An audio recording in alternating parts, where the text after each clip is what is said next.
અહેમદાબાદ મિત્ર ન્યૂઝની ટોપ 10 ખબરોમાં આપનું હાર્દિક સ્વાગત છે. રૂપાણી પરિવાર પાર્થિવ દેહ લઈ પહોંચતા રાજકોટ હિબકે ચડ્યું. બપોરે 2:15 કલાકે રાજકોટના આંતરરાષ્ટ્રીય એરપોર્ટ ઉપર પાર્થિવ દેહ લાવવામાં આવતા ભારે ગમગીની જોવા મળી હતી. વિજયભાઈનો પાર્થિવ દેહ રાજકોટમાં લાવવામાં આવતા શહેર આખું હિબકે ચડ્યું. પુષ્પવર્ષા કરી લોકો વિજયભાઈને શ્રદ્ધાંજલિ આપી રહ્યા છે. વિમાનની કોકપિટ નીચેથી વોઇસ રેકોર્ડર મળ્યું. ઘટના સ્થળે સર્ચ ઓપરેશન ચાલી રહ્યું છે. 5મા દિવસે વધુ એક માનવ અંગ મળ્યું, જેને પોસ્ટમોર્ટમ અર્થે ખસેડવામાં આવ્યું. જ્યારે તપાસ એજન્સીને સર્ચ દરમિયાન પ્લેનના પાછળના ભાગમાં વાયરથી કનેક્ટ વોઇસ રેકોર્ડર મળ્યું છે. તપાસ એજન્સીઓને આજે દુર્ઘટના સ્થળ પરથી એર ઇન્ડિયાના ક્રેશ થયેલા પ્લેનનું કોકપિટ વોઇસ રેકોર્ડર CVR મળી આવ્યું છે, જેમાં કોકપિટમાંથી ઓડિયો કેપ્ચર કરવામાં આવતો હોય છે, જેમાં પાયલોટ વચ્ચેની વાતચીત, એલર્ટ અને આસપાસના અવાજોનો સમાવેશ થાય છે.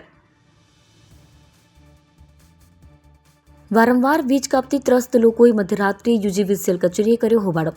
ધંધુકા શહેર અને આસપાસના વિસ્તારમાં છેલ્લા કેટલાક દિવસોથી વીજ પુરવઠો અવારનવાર ખોવાઈ રહ્યો છે.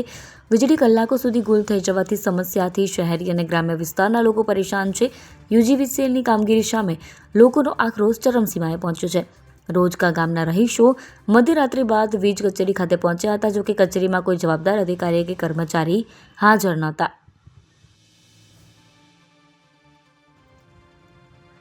પાન નંબરના રજિસ્ટ્રેશન માટે આધાર નંબર આધારિત OTP ફરજિયાત.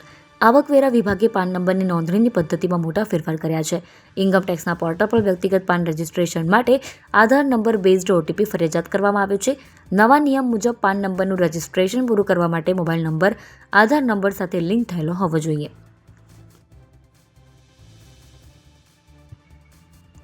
શાહીબાગના મલ્લીનાથ કોમ્પ્લેક્સમાં આવેલી જ્વેલરી શોપ સહિત 10 દુકાનના તાળા તૂટ્યા.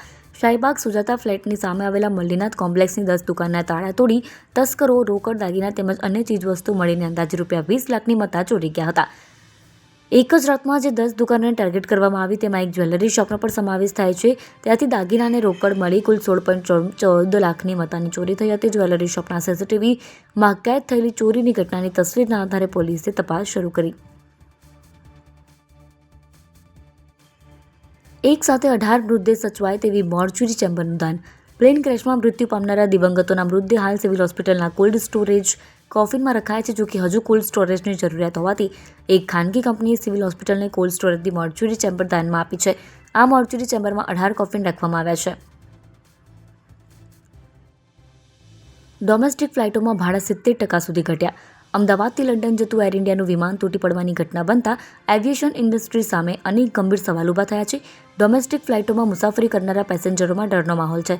સુરક્ષા કારણોસર ડોમેસ્ટિક ફ્લાઇટોમાં લોકોએ ટિકિટો રદ કરાવી હતી અને તેના બદલે ટ્રેનનો સહારો લીધો હતો. વિમાન દુર્ઘટનામાં મૃત્યુ પામેલા લોકોને શ્રદ્ધાંજલિ. અમદાવાદના લો ગાર્ડન CG રોડ પર લોક આશીર્વાદ ચેરિટેબલ ટ્રસ્ટે વિમાન દુર્ઘટનામાં મૃત્યુ પામેલા લોકોને શ્રદ્ધાંજલિ અર્પણ કરી. ટ્રસ્ટના સભ્યો અને સ્થાનિક નાગરિકોએ મીણબત્તી પ્રગટાવીને શોક વ્યક્ત કર્યો. આ કાર્યક્રમમાં ટ્રસ્ટી ચેતન બાપુ અને આકાશ પુરબિયા સહિત વિસ્તારના અનેક નાગરિકો ઉપસ્થિત રહ્યા હતા. સમગ્ર વિસ્તારમાં શોકની લાગણી છવાયેલી રહી અને લોકોએ મૃતકોના આત્માની શાંતિ માટે પ્રાર્થના કરી. પસુંજ ગામમાં 48 કલાકથી આતંક મચાવી 4 લોકોને બચકા ભરનાર વાનર પાંજરે પુરાયો. પસુંજ ગામે 3 દિવસથી વાનરે આતંક મચાવી 4 લોકોને બચકા ભરનાર કપિરાજને વન વિભાગે પાંજરે પૂર્યો. તોફાની વાનરે સ્થાનિક જનતાને બાનમાં લઈ રસ્તામાં ચાલતા રાહદારીઓ અને ઘરે બેઠેલા ઘર આંગણે સૂતેલા ખેતરમાં કામ કરનાર પર હુમલો કરી 4 લોકોને ઈજા પહોંચાડી હતી અને ઘરો પર ચડી ધમાલ મચાવી હતી, જેના પરિણામે વાનરને પકડવા વન વિભાગ ટીમે દોડધામ લગાવી હતી.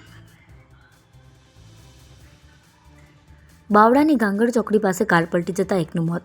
બાવળા તાલુકાના ગાંગડ ચોકડી પાસે ગાડીના ચાલકે પૂર ઝડપે અને ગફલતભરી રીતે ચલાવી સ્ટીયરિંગ ઉપર કાબુ ગુમાવતા ડિવાઈડર સાથે ઘસરાવી રોડની સાઈડમાં પડેલા ફરિયાદીના ટ્રેક્ટરની ટ્રોલીના પાછળના ભાગે ભટકાડી ગાડી પલટી મારી જતા એકનું મોત થવા પામ્યું હતું અને 3 વ્યક્તિને નાની મોટી ઈજા થવા પામી હતી.